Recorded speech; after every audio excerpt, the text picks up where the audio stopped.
End gold buyers, మీ కష్టాల్లో నమ్మకమైన మీ ఆత్మీయ నేస్తం. సో ప్రస్తుతం దేశ కాలమాన పరిస్థితులను బట్టి ఒక సేయింగ్ నడుస్తుంది. రోజుగారుకు కామ్ నయ్యే, కామ్ వాలే కామ్ కర్తే నై.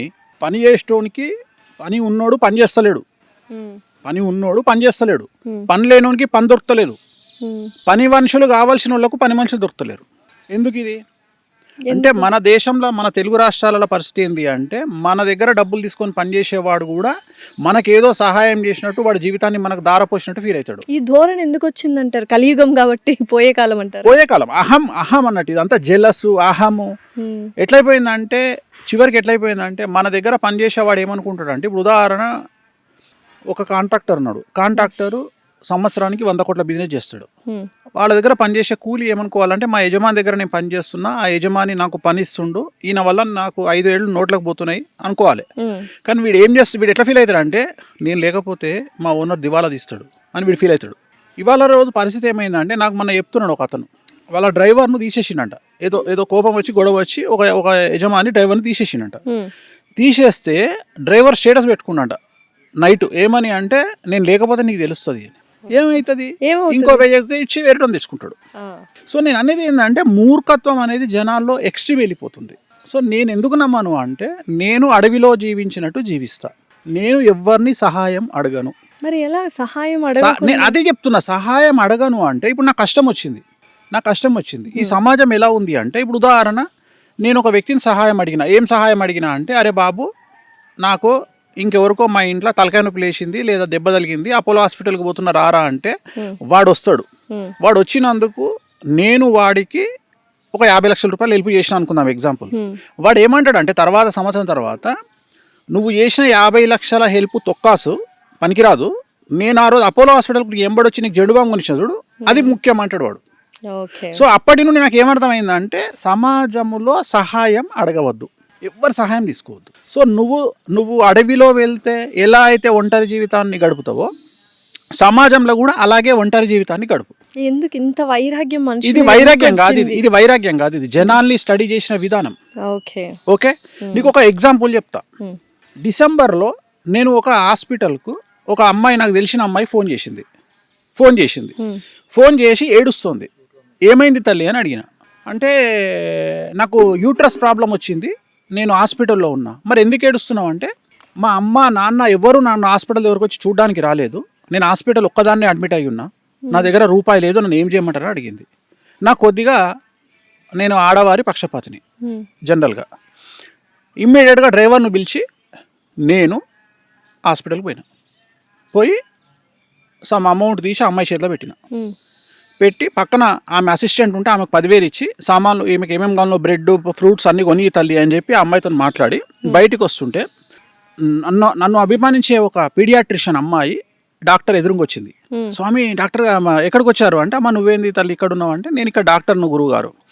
Okay right. ఒక సెల్ఫీ తీసుకుంది, నా నెంబర్ అడిగింది, నా పర్సనల్ నెంబర్ ఇచ్చిన, వచ్చేసిన.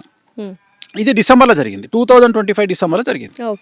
మేలో 2026 మేలో నాకు ఆ డాక్టర్ నాకు మెసేజ్ పెట్టింది. ఏమనంటే గురూజీ నాకు ఇంకా పెళ్లి కాలేదు కదా, నాకు సంబంధం వచ్చింది, ఆ సంబంధం మీరు ఏమన్నా కలుస్తుందా కలవదా చెప్పండి అని. సరే తల్లి చెప్తా అని.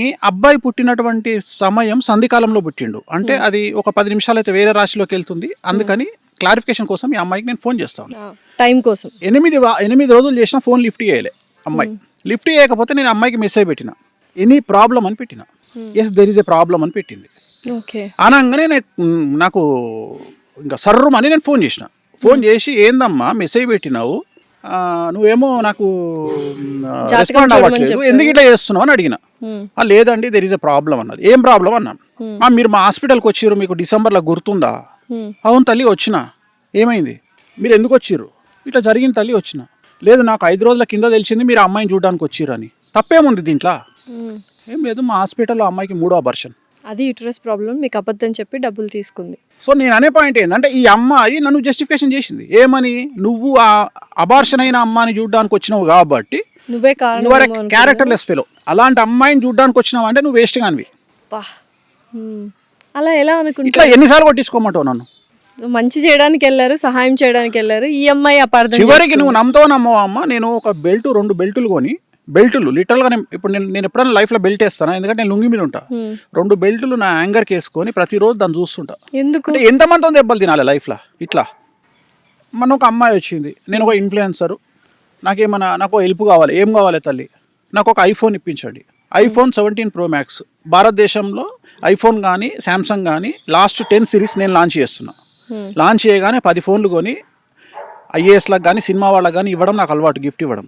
వెంబడే ఒక ఫోన్ తెప్పించి అమ్మాయికి ఇచ్చిన. ఇప్పించిన తర్వాత అమ్మాయి ఫోన్ చేసి ఏమంటది, నా ఫ్రెండ్ ఫోన్లో ఫోటోలు బాగా వస్తున్నాయి, మీరు ఇచ్చిన ఫోన్లో బాగా రావట్లేదు ఫోటోలు. అంటే ఆ ఉద్దేశం ఏం తెలిసి డూప్లికేట్ ఫోన్ అని. డూప్లికేట్ ఫోన్ మీరు ఇచ్చారా? ఏంటి దెబ్బ మీద దెబ్బ అంటే సహాయాలు అంటే నేను అనేది ఏంటంటే సమాజం అట్లా ఉంది తల్లి. ఓకే. గుర్తించే స్థితిలో సమాజం, మనం చేసిన హెల్ప్ను గుర్తించే స్థితిలో సమాజం లేదు. వాళ్ళు ఏమంటారు అంటే రేపు పొద్దున మనం ఏమైనా అడిగినాం అనుకో, నీకు ఆ రోజు నేను సహాయం చేసినా నీ తీటకు నువ్వు చేసినావు అంటారు.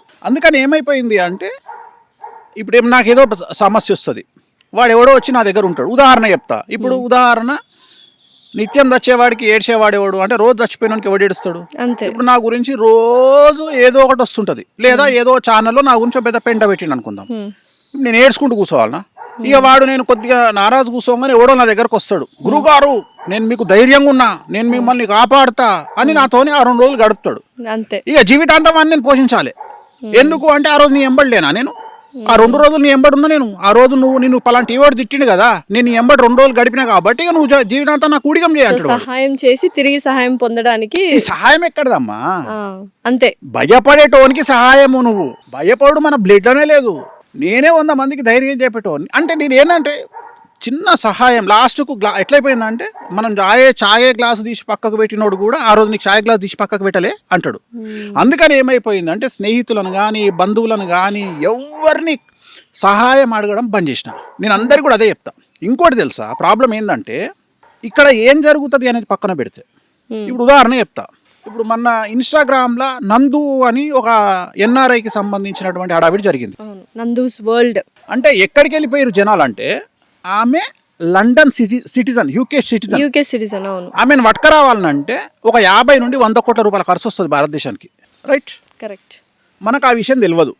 మనం అరెస్ట్లను వేసేస్తాం, ఉరి శిక్షను వేసేస్తాం, సంపినమని వేసేస్తాం, మన ఇష్టం వచ్చినాయి మనం వేసుకుంటాం, మనకు నచ్చినాయి మనం వేసుకుంటాం. మనకు బేసిక్ నాలెడ్జ్ ఏం లేదంటే. బట్ చాలా మంది మోసపోయారు. చెప్పేది తల్లి, ఇక్కడ మోసం గురించి నేను మాట్లాడతలేను. మీ తప్పు మోసపోవడం అంటే మిమ్మల్ని నమ్మిరు కాబట్టి మోసపోయారు. ఎవడు నమ్మమన్నాడు మిమ్మల్ని?